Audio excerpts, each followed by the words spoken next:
नमस्कार, आप देख रहे हैं दर्श न्यूज और दर्श न्यूज देखने वाले तमाम दर्शकों का स्वागत है। झारखंड में आगामी लोकसभा और विधानसभा चुनाव को देखते हुए सभी पार्टियां रेस हो चुकी है।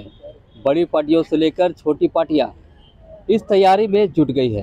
तो वहीं इस कड़ी में आज नवोदय जनतांत्रिक पार्टी की एक बैठक हुई रांची के प्रेस क्लब में।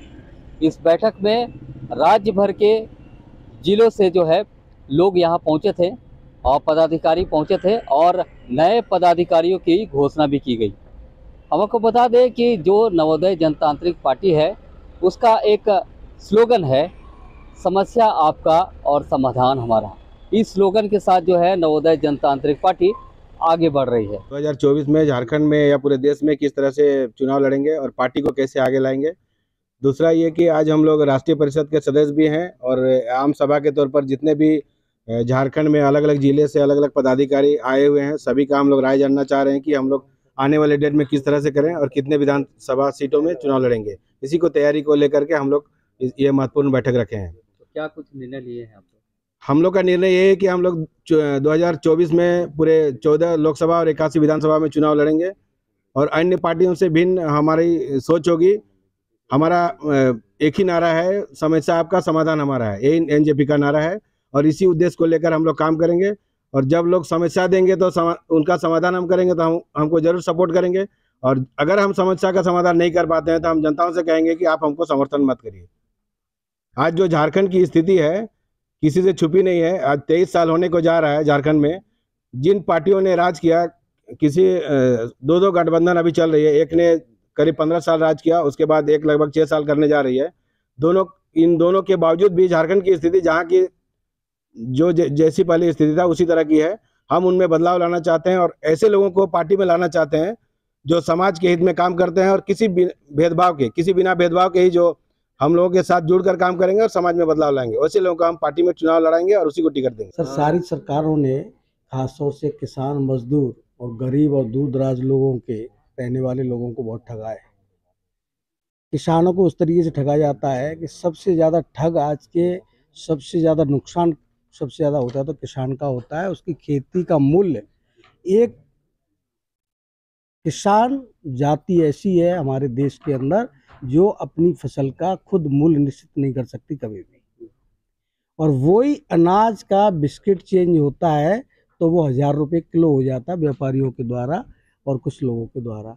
तो हम ये वैल्यू एडेड या कन्वर्ट जो चीज़ हो रही है उस पर भी काम करेंगे। और ख़ास तौर से जो खड़ा अनाज है, मान लीजिए हमारे यहाँ पे मूंग होती है, अरहर होती है, गेहूँ होता है, दालें हमारी किसान की 3540 रुपया किलो बाजार में मंडी में बिकती हैं और वही दाल 2 महीने बाद में किसान खरीदने जाता है तो उसको 150 और 160 रुपये किलो मिलती है। तो वहाँ पे हमारा क्लियर कॉन्सेप्ट है कि व्यापारियों पे भी जो लूट मचा रखी है, जिन लोगों ने रेटें बढ़ा रखी हैं और वो शासन को पैसा देते हैं, उसका एवज में ये रेटें बढ़ाते हैं, उस पर भी हम लोग 100% कंट्रोल करेंगे।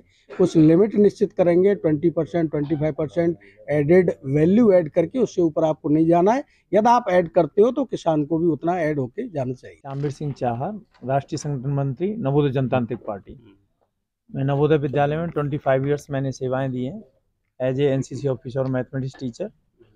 मेरा जो मानना है कि हमारे बच्चे जो हैं वो विचारवादी हैं, जातिवादी नहीं। और इंसान को विचारवादी होना चाहिए, जातिवादी नहीं होना चाहिए। और इंसान को सिर्फ और सिर्फ सत्कर्म करना चाहिए, कर्म तो जानवर भी करता है। तो हमें यही करना है कि मैंने बायोलॉजिकल एक डेफिनेशन पढ़ा है कि human is the social animal, और सोशल को हटा दो इस सेंटेंस से तो human is the animal, there is no difference between human and animal. तो हमें अपने लिए भी करना है, समाज के लिए भी करना है और राष्ट्र के लिए भी करना है। ऐसी हमारी भावना है, ऐसे हमारी नवोदयंस हैं। और हम प्रत्यक्ष रूप से 40 लाख लोग प्रत्यक्ष और अप्रत्यक्ष रूप से भारत में जुड़े हुए हैं। तो हमारा संगठन तो पहले से ही बना हुआ है। जब हमारे बच्चे DM, commissioner, SHO, DIG, IG बन सकते हैं तो गवर्नर और सीएम और पीएम क्यों नहीं बन सकते। तो हमारा मतलब यही है कि हम देश से जातिवाद को भगाएंगे और विचारवाद को लाएंगे, आर्थिक संतुलन लाएंगे, गरीबी भगाएंगे। और जैसा कि हमारे सम्माननीय, आदरणीय, माननीय लाल बहादुर शास्त्री जी का नारा था जय जवान जय किसान, अटल जी का था जय विज्ञान। तो यह सही मायने में प्रारूप में तो सुनने को आता है, लेकिन एग्जीक्यूट नहीं हो रहा है। इसको हम एग्जीक्यूट करना चाहते हैं, और हमारे लीडर्स की, चाहे वो एमएलए हो चाहे एमपी हो, उनकी एक निश्चित क्वालिफिकेशन होगी और उसके तहत हम काम करेंगे। शिक्षित तरीके से शिक्षित भारत बनाएंगे। आम सभा का मुख्य उद्देश्य रहा कि पार्टी में कुछ संगठनात्मक परिवर्तन कर पार्टी को झारखंड प्रदेश में और मजबूती प्रदान की जाए, जिससे आगामी लोकसभा चुनाव तथा विधानसभा चुनाव में पार्टी मजबूती के साथ अपना प्रतिनिधित्व प्रदान कर सके। साथ ही पार्टी ने शिक्षा, स्वास्थ्य और रोजगार पर अपना कुछ पक्ष रखा, जिसमें है कि देश के सभी बच्चों को शिक्षा निःशुल्क और उत्कृष्ट स्तर की मिलनी चाहिए, जिसमें 12वीं तक किसी भी प्रकार का कोई शुल्क नहीं होना चाहिए, क्योंकि देश के सभी बच्चों का अधिकार है कि उनको शिक्षा प्रदान की जाए और उनको इसमें किसी भी प्रकार का रोड़ा या दुविधा न प्राप्त हो। इसी प्रकार से पार्टी का उद्देश्य रहा है कि अगर व्यक्ति शिक्षित है, उस साथ में वो स्वस्थ भी है, तभी वो अपनी शिक्षा का सदुपयोग कर सकता है। इसलिए पार्टी का एक मानना यह है कि भारत देश का कोई भी नागरिक है, वो पहले तो सरकार की जिम्मेदारी हो कि बीमार ना हो, इसके लिए जितनी भी आवश्यकताएं हैं उसको पूर्ति करे, कि जैसे पर्यावरण है उसको भी सुरक्षित करें, खाद्य पदार्थ है उसको भी ऐसा करे कि उसमें एडल्ट्रेशन ना हो। अगर इसके बाद भी अगर बीमार होता है तो उसको बिना किसी भेदभाव के एक उत्कृष्ट स्तर की चिकित्सा सुविधा उपलब्ध कराई जाए। ये तो सरकार की बात होगी, आपकी पार्टी के स्तर से किस तरह से काम करेंगे? तो पार्टी हमारी क्या है कि सरकार में आने के बाद एक कार्यक्रम करेगी, इसको प्राप्त करने के लिए अपने संगठन को, अपनी बातों को लोगों तक पहुंचाने के लिए कार्य करेगी, कि जिससे वो सरकार में आएंगे इस तरह का कार्य करेंगे तो जिससे कि जनता हमारी तरफ आकर्षित हो। इस बैठक में राष्ट्रीय अध्यक्ष, प्रदेश अध्यक्ष सहित कई जो पार्टी के पदाधिकारी हैं वो इस बैठक में शामिल हुए थे और अपने अपने विचार जो है साझा किए, और विचार साझा करने के बाद जो है एक रणनीति भी बनाए है।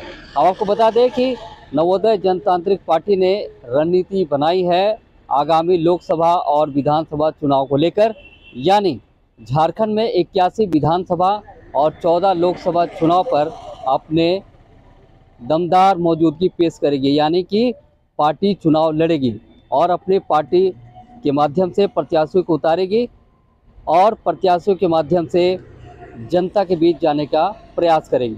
अब देखने वाली बात हो कि नवोदय जनतांत्रिक पार्टी की ये कोशिश आगे चलकर कितनी कामयाब साबित होती है। दर्श न्यूज के लिए रांची से मैं मोहन कुमार।